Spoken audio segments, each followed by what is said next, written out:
कुछ लोग इस चीज को लेके कंफ्यूज होते हैं कि जैसे टेट या सीटेट में 2 पेपर होते हैं, सीटेट की बात करें या फिर टेट की बात करें, इसमें जनरली 2 पेपर होते हैं, पेपर फर्स्ट और पेपर सेकंड। लोगों का ये प्रश्न होता है, मान लीजिए हम दोनों पेपर भर दिए और किसी एक पेपर में हम पास हो जाते हैं और दूसरे में हम फेल हो जाते हैं। ये जनरली लोगों का प्रश्न है कि अगर पहले में पास हो गए या दूसरे में फेल हो गए, या फिर दूसरे में पास हो गए पहले में फेल हो गए, तो क्या ये जो हम एक में पास हुए हैं इसकी मान्यता होगी या फिर दोनों को पास करना जरूरी है।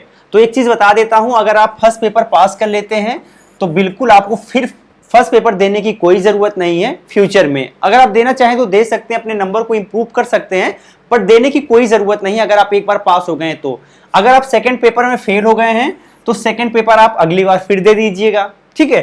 तो अगर आप इसमें से किसी भी पेपर में पास हो जाएंगे तो फिर अब आपका काम खत्म हो गया है। आने वाली वैकेंसी में उस पेपर से रिलेटेड जो एग्जाम होने वाला उसमें आप अप्लाई कर सकते हैं। जैसे कि मान लीजिए आपने पहले पेपर को पास कर लिया है तो आने वाली जो प्राइमरी की वैकेंसी